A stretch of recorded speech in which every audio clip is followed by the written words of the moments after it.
नमस्कार विद्यार्थियों, एस के मास्टर क्लासेस में आपका स्वागत है। हम कक्षा 9th की जो गंगा बुक है उसका पाठ 3 पढ़ने जा रहे हैं। पाठ का नाम है संवादहीन। तो सबसे पहले ये पाठ शेखर जोशी जी ने लिखा है, तो थोड़ा सा शेखर जोशी जी के बारे में वार्तालाप कर लेते हैं, फिर पाठ पढ़ेंगे। शेखर जोशी जी का जन्म कहाँ पे हुआ था बेटा? शेखर जोशी जी का जन्म 1932 में अल्मोड़ा, उत्तराखंड, तत्कालीन उत्तर प्रदेश में हुआ था। जो शेखर जोशी जी थे, इनका जन्म 1932 में अल्मोड़ा नाम की जगह है, जो अभी कहाँ है? उत्तराखंड में है। जो पहले कहाँ हुआ करती थी? उत्तर प्रदेश का पार्ट हुआ करती थी। इनका पहला कहानी संग्रह कोशिका घटवार 1958 में प्रकाशित हुआ। इन्होंने बहुत सारी कहानियां लिखी, तो इनकी जो कहानियों का संग्रह था, जो पहला कहानी संग्रह था, वो सन 1958 में प्रकाशित हुआ था। इनकी अन्य प्रमुख रचनाएं हैं साथ के लोग, दाज्यू। ये दाज्यू है, ये उत्तराखंड में बड़े भाई को कहा जाता है, और इन्हीं के ऊपर इन्होंने ये बहुत अच्छी कहानी लिखी है। अगर आपके पास कभी समय हो तो इसको पढ़ना जरूर। हलवाहा, नारंगी बीमार है, आदमी का डर, डांगरी वाला, मेरा पहाड़, कहानी संग्रह, ये सब क्या है इनके रचनाएं बेटा? रचनाओं में कहानी, उपन्यास, संस्मरण सभी शामिल होते हैं। तो इसके पीछे दिया है, ये सारी क्या है? इनकी कहानियां हैं। एक पेड़ की याद शब्द चित्र संग्रह है। शब्द चित्र क्या होता है? शब्दों के माध्यम से पाठक के मन में चित्र बना देना ही क्या कहलाता है? शब्द चित्र कहलाता है। स्मृति में रहे वे संस्मरण है। संस्मरण होता है जो समय बीत गया है उसको याद करके हम वर्तमान में जब कुछ लिखते हैं तो उसे संस्मरण कहा जाता है। न रोको उन्हें शुभ्रा, कविता संग्रह है इनका।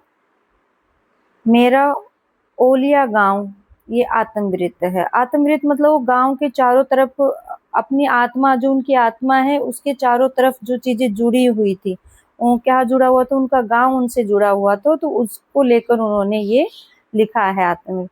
उनकी कहानियों का संग्रह शेखर जोशी कथा स्मर्ग शीर्षक से प्रकाशित है। ये जितनी भी रचनाएं हैं, ये कहानियां हैं, ये आप शेखर जोशी स्मर्ग जो शीर्षक नाम का प्रकाशन है उसमें पढ़ सकते हैं। आगे देखिए।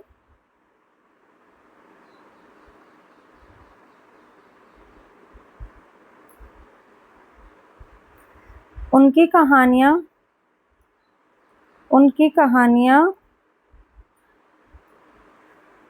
जो शेखर जोशी जी द्वारा, उनकी कहानियों का संग्रह शेखर जोशी, ये मैंने आपको बता दिया है कि आप उसमें इसको पढ़ सकते हैं। शेखर जोशी ने ग्रामीण, शहरी, मध्यवर्गीय समाज के जीवन मूल्य तथा कारखानों में काम करने वाले मजदूरों के जीवन संघर्षों को अपनी कहानियों में प्रमुखता से उभारा है। जो उनकी कहानियों का मुख्य विषय रहा है, उनकी कहानियों का जो मुख्य विषय रहा है वो मध्यवर्गीय जो समाज है हमारा, वो, और जो मजदूरों में काम करने वाले लोग हैं, उनके जीवन से जुड़े हुए संघर्ष, वो सुंदर ढंग से इन्होंने अपनी कहानियों में दर्शाया है।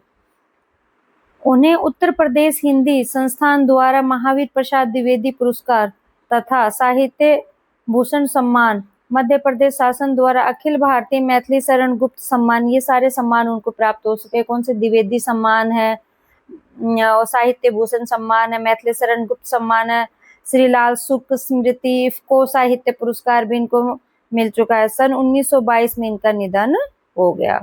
शेखर जोशी जी का निधन कब हुआ था? 1922 में। आगे देखिए। अब हमारी कहानी शुरू होने जा रही है। संवादहीन कहानी ग्रामीण वृद्ध स्त्री के अकेलेपन की संवेदनाओं की कहानी है। बेटा, ये जो कहानी है इसमें मुख्य रूप से 2 पात्र हैं। एक है वृद्ध महिला और दूसरा है मिट्ठू। कहानी के 2 मुख्य पात्र ताई और मिट्ठू हैं। तो 2 पात्र हैं मुख्य, एक तो ताई है, दूसरा मिट्ठू है। मिट्ठू का शब्द का मतलब क्या होता है? मिट्ठू शब्द का मतलब होता है मीठा बोलने वाला। मीठा बोलने वाला कौन है यहाँ पर? वो तोते को मिट्ठू का नाम दिया गया है।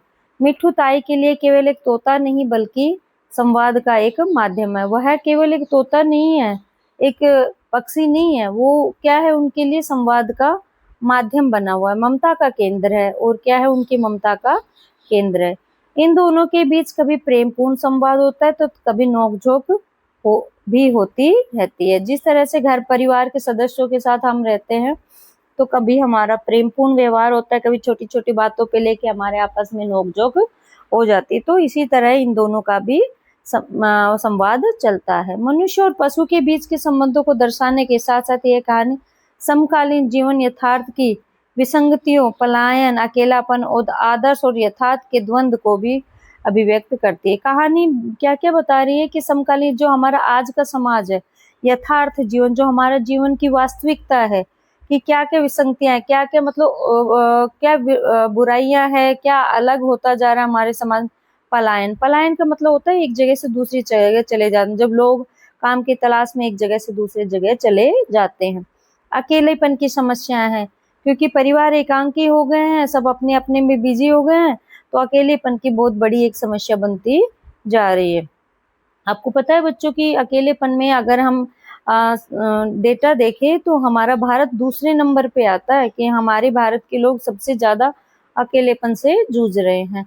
आदर्श और यथार्थ के द्वंद्व को, आदर्श जो हम अपने नियम और कानून बनाते कि मुझे ये काम नहीं करना है, मैं गांव को छोड़ के शहर में नहीं जाऊंगा, वहां मेरा मन नहीं लगता, ये हमारे क्या हो गए आदर्श।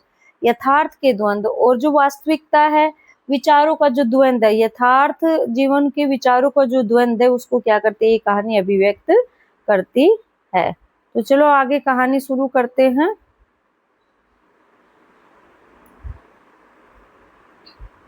कहानी का नाम है संवादहीन। बेटा संवादहीन शब्द का मतलब क्या होता है? संवादहीन शब्द का मतलब होता है जब हम किसी से कोई वार्तालाप ना करें। संवाद का मतलब होता है दो या दो से अधिक लोगों के बीच में वार्तालाप होना, बातचीत होना। और संवादहीन होता है कि जब दो लोग ना हो, मतलब आप किसी से कोई बात ही ना कर पाए।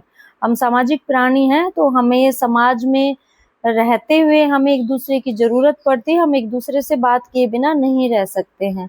आपको पता है जीवन में सबसे बड़ी सजा क्या है? जीवन की सबसे बड़ी सजा है कि उसको अकेला छोड़ दो, तो अकेला व्यक्ति बहुत परेशान हो जाता है। तो इसी तरह जो वृद्ध महिला है ये भी बहुत परेशान हो जाती है, क्योंकि वो इतने बड़े घर में अकेली रह रही है। तो चलो पढ़ते हैं।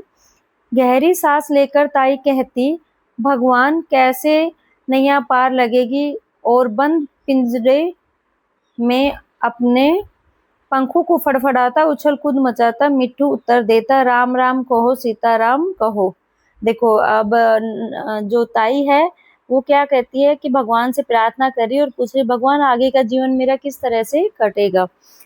जो तोता है वो किसमें? पिंजरे में है बेटा, पिंजरे में बंद है, वो अपने पंखों को फड़फड़ाता है और उसके एवज में जो तोता है वो उत्तर देता है कि कटेगी, राम राम कहते कहते कटेगी, सीताराम कहते कहते जिंदगी कट जाएगी।